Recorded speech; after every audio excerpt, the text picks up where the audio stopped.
Good morning, everyone. I want to introduce you to our State Chief Information Security Officer, Bernice Bond, and we also have our Deputy State Information Security Officer Jennifer Fix here as well. So, Bernice and Jennifer, thank you so much for coming today and introducing this information to us. And I will let Jennifer and Bernice take over at this time. Thank you. Thank you for that introduction and good afternoon, everyone. Thank you for sharing this space. Jennifer and I are looking to just give you a little bit of a highlight about our team, and then to really talk a bit more about some of the services we have available, specifically some of the services we have available to cities and counties of no additional cost to you all, talking about some of the benefits of those and a little bit about our roadmap. So again, as was stated, we will leave some space for Q&A and to try to address any questions you may have. I will also add that would love to get you all feedback, if not today, at some other time, and to having these meetings maybe every other month when we can talk about the different services we have, what we think is going good, getting your feedback, where we can improve, where we may have a gap. The three groups that report to me is ESRMO, Enterprise Security Risk Management Office, which is basically our enterprise cyber team. Within that team, which Jennifer manages, is our GRC, security awareness training that we do there. Vulnerability management, which we're really going to focus on a little bit today. Security operations, that's our SOC, doing the monitoring with our SIM and so forth. Business continuity, third-party risk management, and we do have some application security too. The two other teams that report to me is the Enterprise Data Office, which are a lot of your programs that support various initiatives, HIE, your Health Information Exchange, you have GDAC. So a lot of those state repositories that we do a lot of good work at. And then we have our Data Privacy Office that reports in also. And this is everything when we're talking about PII, PHI, all your various types of sensitive data where we're talking about ensuring that there's governance and baselines for the protection of specifically of sensitive data, but really classifying and categorizing all data. So those are the buckets, I would say, and actually underneath the EDO and DPO, there are teams also, and we may have that as a topic for a future meeting, but wanted to give y'all a glimpse there.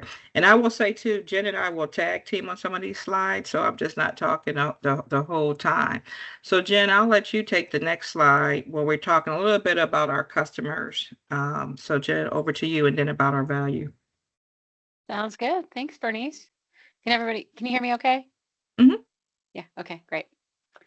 So customers, in a nutshell, we feel like we serve everybody. As Bernice said, we are the centralized cybersecurity authority for the state, and we focus on safeguarding the infrastructure and ensuring the protection of the data Bernice was talking about.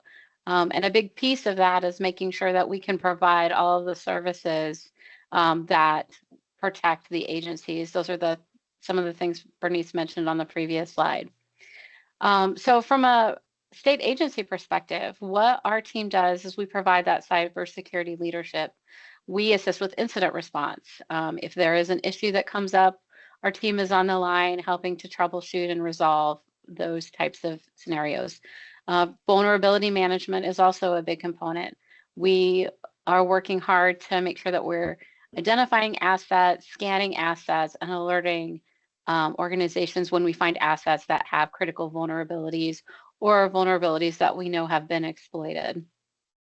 And then we do provide that guidance and compliance oversight for all of the state agencies, DHHS, DEAS, and the others. From a local government municipalities perspective, we also extend our services to these entities. A lot of it through incident response. We also do some consulting and guidance on things like policy management. And Bernice will talk about this a little bit more later, but we also have tools that we can provide that support some of the endpoint protection there as well. From an educational institution perspective, we assist in assessments and evaluations for projects supporting the independent colleges and universities. And then from the third-party vendor perspective, we are heavily involved in conducting security reviews for the state.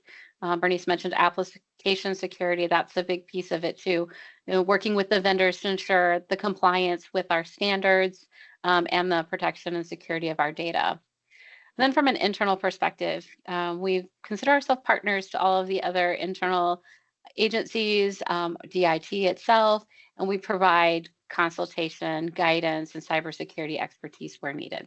And then the value that brings. So I think in a nutshell, the operational value that goes along with all of those things we do for vulnerability management, the governance, the incident response, and the business continuity, it really relates to that strategic impact to protect the data, to support our state agencies, and to enable us to safely and securely use applications and digital tools.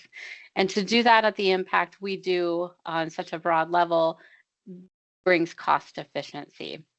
So our value really lies in delivering that enterprise level cybersecurity, risk management, and operational resilience for North Carolina through our comprehensive program to protect the infrastructure, mitigate threats, while fostering trust in digital services. Yeah, and I'll add to when we talk about our value, one of the things that was very important and ensuring had visibility was the development of a 5-year strategic plan from a cybersecurity perspective. That strategic plan aligns to the secretaries, our state CIO, which then aligns with the governors as far as being able to securely do transactions and making sure our data and systems are protected. And so when we look at our strategic plan, it was not only about talking about what we can do for agencies, the cabinet, but it was also talking about what we can try to do for all entities within the state. Because at the end of the day, we are all connected, okay? Our systems talk to each other, they interface. So, and to try to have that layered defense, we have to work together, collaborate, and think of solutioning at a larger scale. And so with that, there were several initiatives that are within the cyber 5-year plan. And one of those specifically is talking about vulnerabilities and really trying to be a little bit more proactive when you're talking about threat management and vulnerability management. Some of the actions we took out of that initiative was working with our third-party partners and saying and looking at the platforms that we're using centrally to see where we can extend some of those offerings to you all, to our counties, to our cities, because again, we all need the support, and we all know how hard budgeting is. And so, with that being said, we were able to negotiate and have a contract with Tanium where we can offer Tanium to counties and cities. We've had some on board already, and we're looking and working and talking to others, but it's still available. Anybody wants to join. And what Tanium will give you is a bucket of tools really to have in your toolkit, but it will allow that vulnerability scanning of assets. It will allow that pushing of patches to those assets. It will allow you to identify the assets within your population and do some software management. So, we try to look for tooling that just not does one thing, but can give multiple areas of functionality to you all to allow the more proactive management from a vulnerability perspective. We're using it, we're extending our usage of it to do a little bit more threat hunting.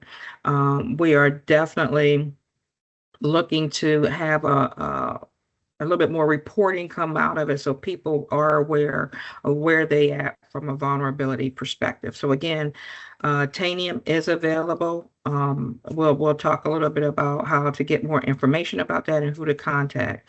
Same thing with web application firewalls. It's very important as a state. We have all of these external facing websites, which we need to have to be able to offer services to our citizens, as well as just communicate them about the great things we're doing, and again, to meet their needs. As this is a target, this is a big target for a lot of threat actors. So we want to ensure that we can ensure the continuity of having those websites available and protect them from these threat actors. So another cost we were able to absorb centrally is offering WAFs, web application firewalls, to any county or city, municipality. That's another service, again, that we can offer with no cost to you all, to the entity.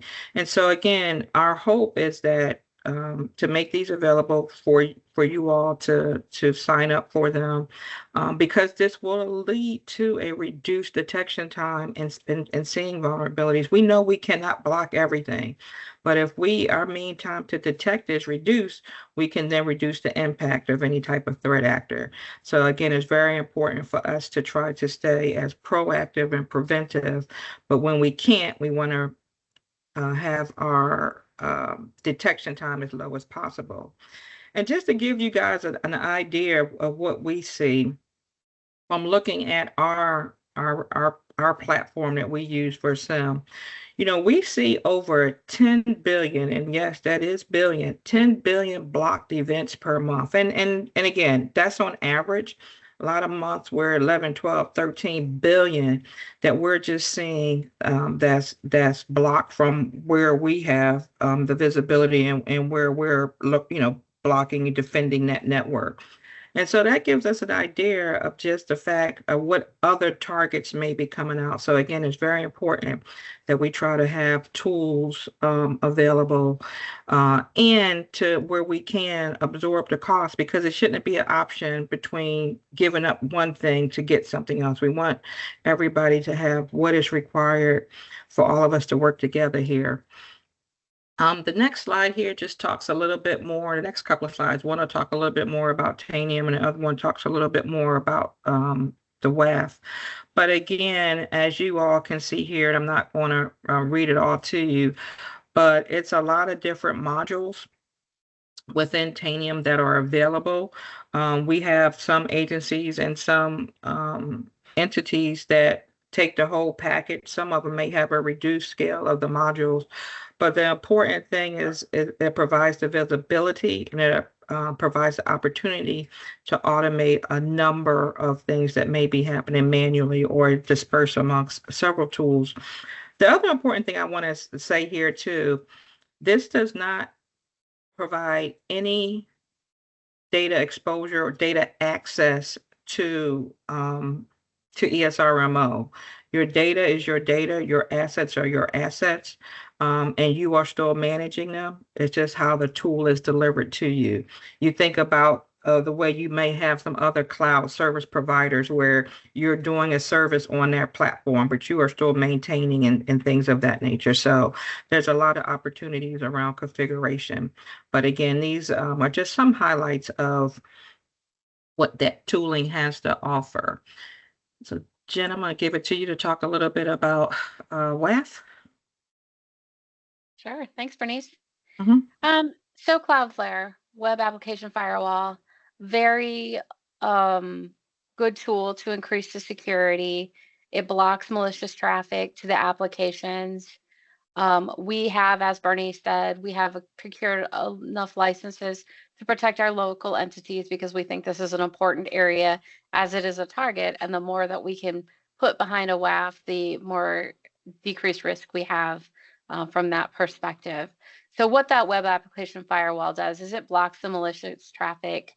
It also reserves compute cycles memory for legitimate traffic. So it's like focusing the traffic where it needs to be. And it simplifies the management as well. It's easier to access the threats and the application activity with the Cloudflare dashboard. So those three things together really are a good reason to use a web application firewall. Then just another area I want to just kind of touch upon really quickly is about some of our third-party risk management, and then also doing here about just some adopt. I know a lot of questions came up about with MSISAC, and you know MSISAC changed this whole model. And so for year one, what we did, we could afford, you know, I say that with a smile, but it's true, what we could afford is to continue a contract with MSISAC for state agency. And what does that mean? That means that they are sending the notifications to us, but with the knowledge, and we actually did get this put in our contract, that we're sharing everything with you all, everybody who's on our distribution list for threat information. And MSISAC is okay with that. So again, for this year, we did this contract for 1 year as we look and think about what's the best way to have threat intel, what's the best way to make sure that information gets to all entities, and that they can action on that information. So again, right now we do have that contract with MSISAC getting their information. And we also do have agreements with a couple of other sources where we're getting threat-till information on a regular cadence. And so with all of that information, which you all will see, again, whomever is signed up for our distribution list, as we send information out as it becomes available.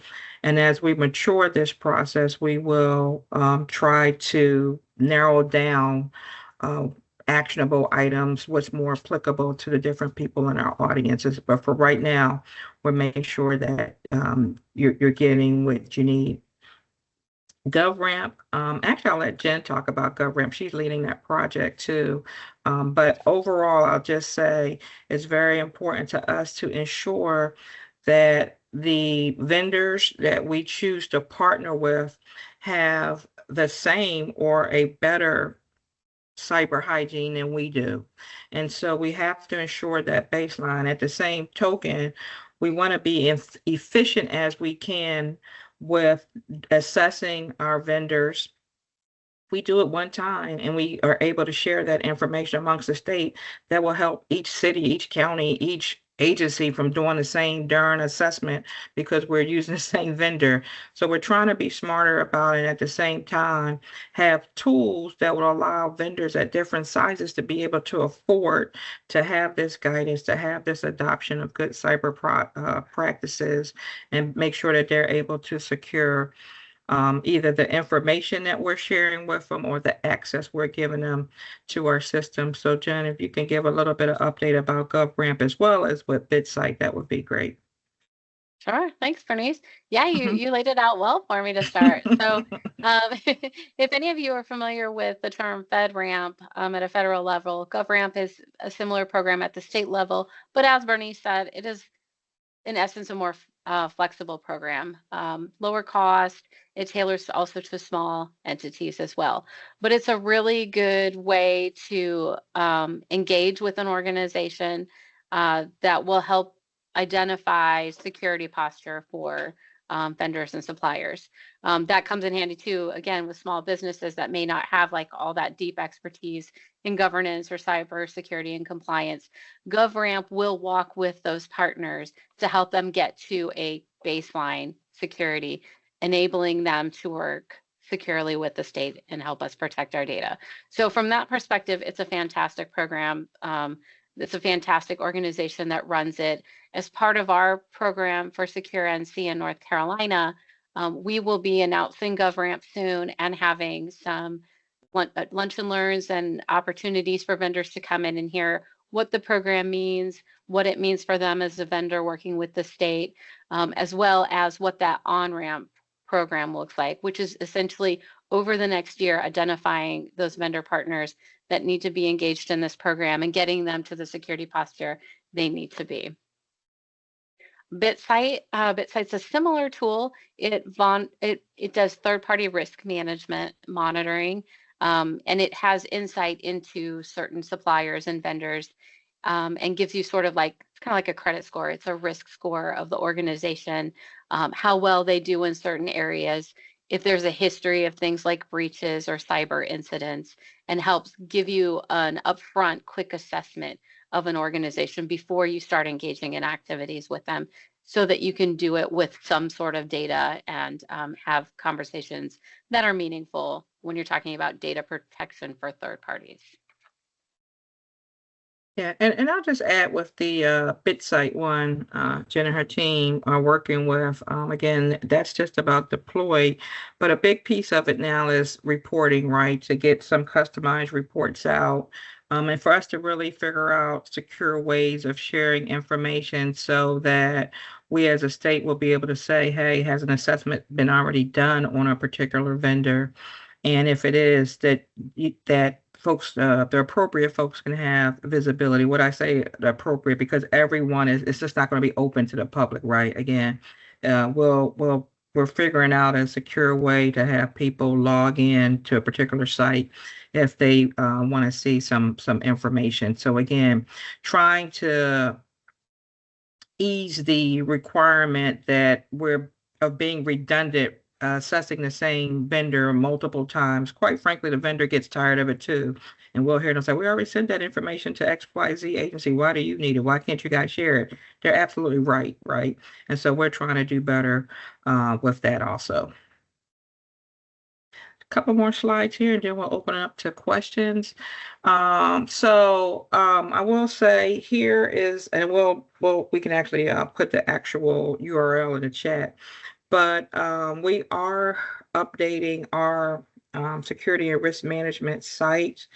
On this site, you will see that you can get to the strategic plan from the site, but also we've created buckets where if you're an agency, you go to one bucket. If you're a local government, another. Citizens go to another, and try to make it a more personalized engagement or interaction so that you're getting the information you need and not having to go through things that you don't.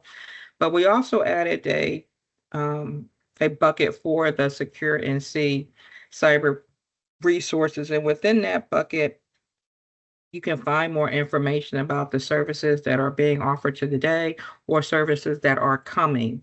And there will be links of how you contact people, how you sign up, all of that good stuff on the site. So again, we're trying to have a one-stop shop where you can get information and know how to contact us and have that available for you. So again, site is out there, it's tooling that's out there now.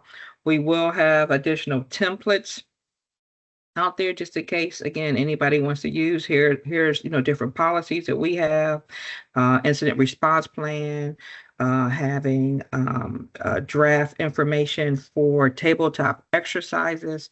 So again, trying to put some tools out there, open to suggestions you all may have of things that you would like to see out there, but do keep an eye on this site, because over the next couple of months, we will be populating it with additional information that we hope folks find helpful, and again, open to suggestions of things you might want to see there. Yeah, and I'll add, Go I'm ahead, sorry. Yeah, I was just going to add real quick. There is an email address to a distribution list to our team on that site. So if you have any questions, feel free to send an email to that list. Myself and a couple other people monitor it, and we're happy to answer or take your feedback as it comes. Yeah, and one other thing I'll add too is regarding training. That will be notifications on this site. We're talking to several partners, trying to see where we can have training set up. We're actually talking, as I said, several external parties as well as emergency management, talking with them about training from a cyber perspective for citizens as well as the security liaisons or CISOs, and that may want to have some training for their teams of staff, but to have that available. And again, looking to see what we can have at no cost to the state. Well, no cost to you all, but we can absorb it and get the best price. Sometimes the vendors may be offering it for free, but again, to try to look where we can take advantage of that and have these trainings. Some of them, yes, may be virtually, but also determine where we can have them throughout the state. So if people want to be on site, having something out west, having something centrally, having something to the east, but trying to make it available to people where there are, because we know everybody can't come to Raleigh, and we really don't want everybody traveling when they don't have to. So, because we know everybody is super busy. So that's coming too. I wanted to give that information. Lastly, before we open it up to some questions, I just want to talk a little bit about some topics for the next meeting. Again, as when we opened up this call, I was saying that we're looking to have a regular cadence meeting like every other month, and to have topics and discussions about the services that we are offering, and giving you updates on those or things to come. As well as other topics you may want to hear about, and you can email us on that.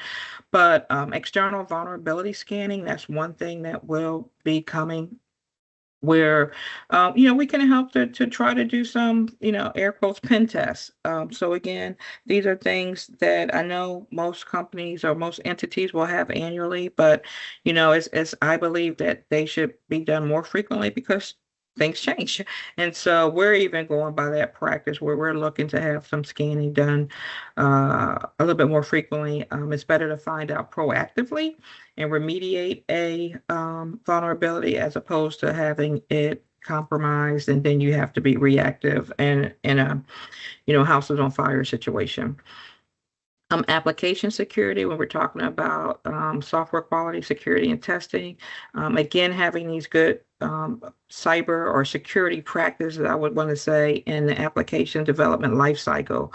And so we'll have some conversations about the services that are offering, how we're trying to roll those services out. So we'll have the team come and talk about that, as well as security operations. Again, we have our SOC team here, what we're monitoring, if there's assistance, what we could do, some of our thoughts for the future of the SOC and what that may look like. But again, opening up some space to have some dialogue to ensure that we're trying to meet the needs of everyone.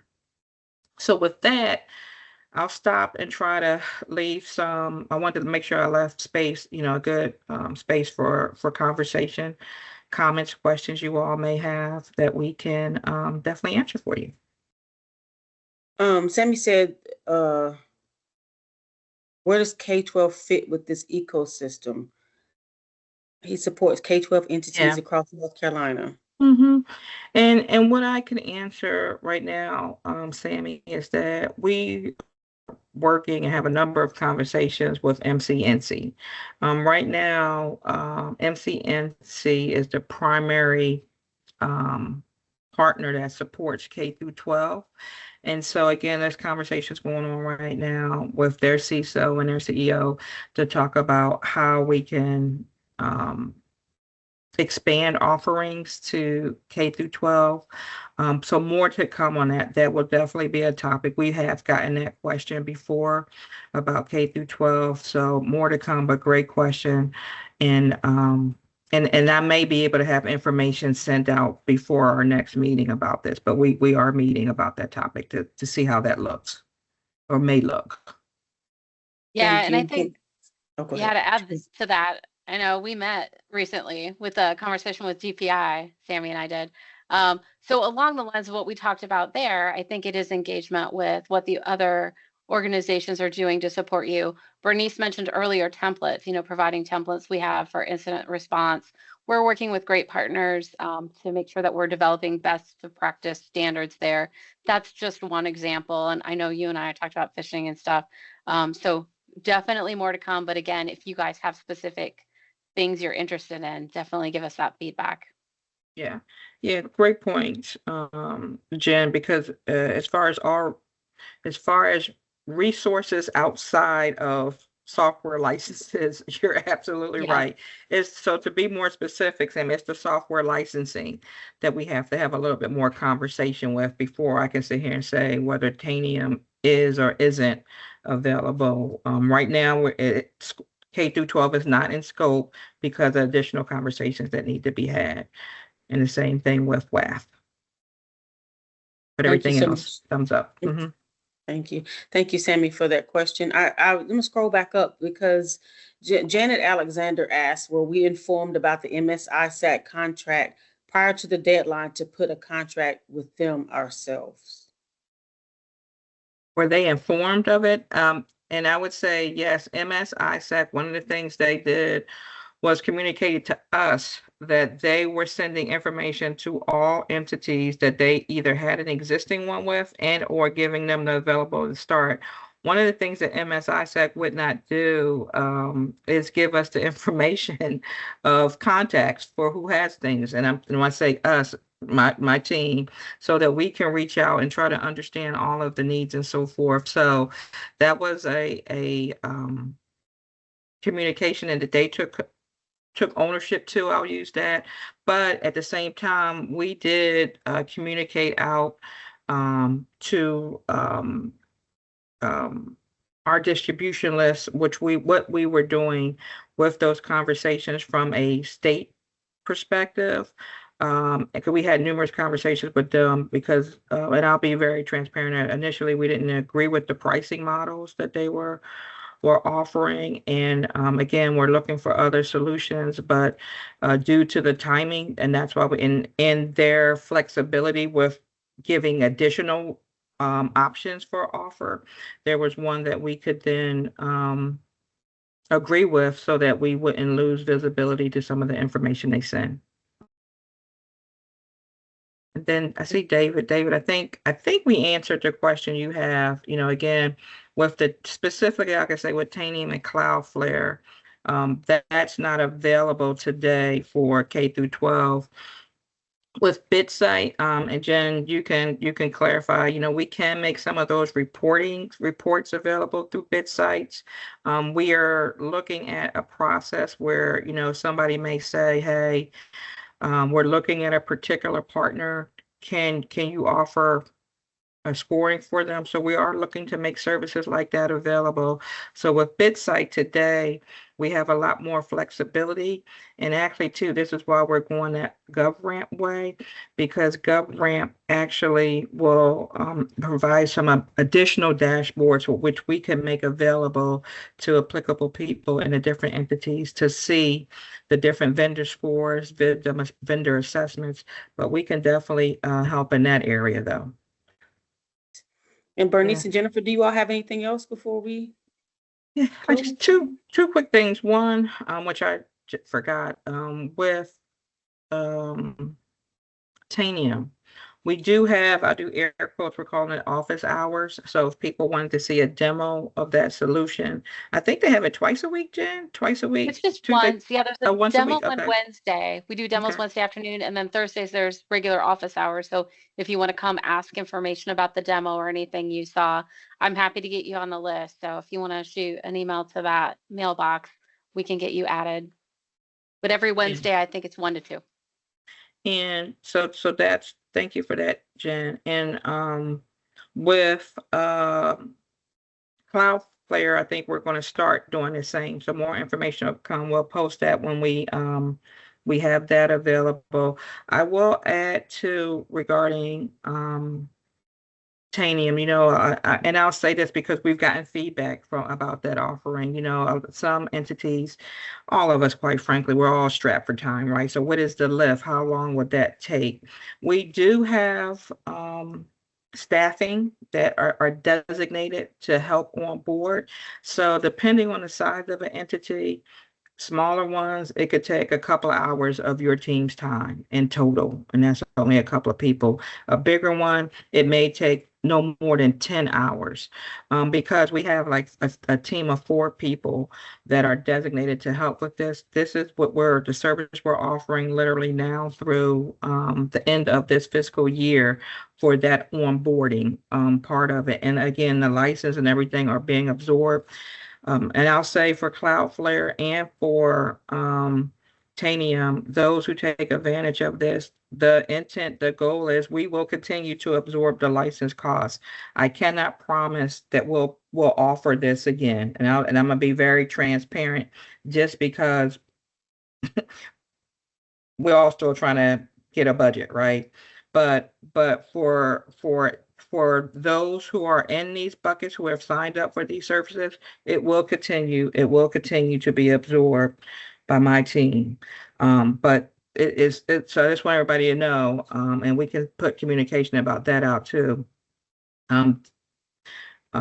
This is not like a forever ever offering. So I do want to say that. But wait, I do see a question that came up. Let me answer that really quickly. So Jen, Nathaniel has been working with you, so I'll let you answer. All right, sounds good. Hey, Nathaniel. Can you elaborate a little bit more Hi, on how are what you doing? Good. Can you elaborate more on what you mean by IT size, based on IT size? Basically, with our county, we're a small staff, and you know Yeah. the framework that that you and I've been going over, you know, breaking out into pockets for the checks and balances through, especially like change management and stuff. Gotcha. That's where I'm having a little bit of an issue trying to figure out how to implement that with, you know, how to have the approval process for change management, and also be with the smaller staff having the same people making those changes and having the kind of checks and balances. So that's one thing I kind of just want a little bit of information on, and we can talk about that offline, but Yeah. it's something I've been looking at. And Great point. And I think that's a great point as we're looking at templates too. Like, how do we make sure that we're also right sizing the templates in that scenario? But I'm happy to work with you one-on-one. We have policy experts on our team, and we can kind of talk about what that might look like. Did you have thoughts too, Bernice? No, I think that's a great question, and I think Yeah. that's a fair ask, right? Because we're looking at it from a larger scale, but I think we have to be intentional to have that sizing options, right? Because we can't always have a different person in every role. So how does that look? And how do we ensure that we have the appropriate access, right, to do the checks and balances? So that was a great question. As Jen said, that's something we'll look into for various processes, right? Okay. Yeah. thank you. Thank you. Great question. And so, you know, as we wrap up, or again, if anybody has a question, please jump in.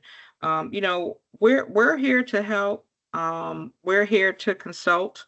We're here to also learn, right? So when there are opportunities that you all may have figured out the solution to a problem, we're here to talk about it, here to leverage maybe what you have and make it, you know, available or larger, to a larger scale of folks. And likewise, if there's something that we're trying to solve together, we want to make sure we have everyone's input so that that solution will address all of our challenges. And so the other last thing I'll say, we are looking, as I showed you guys earlier, about the different arms of the organization.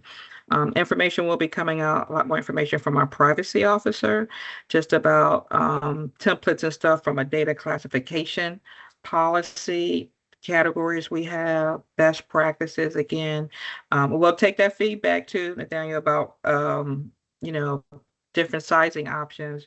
But again, whenever we have something, we're looking to make it available to those templates so that we don't have to start recreating the wheel when we already have something, and you guys can customize it per your needs. So again, I'm here to help, and definitely appreciate your time today.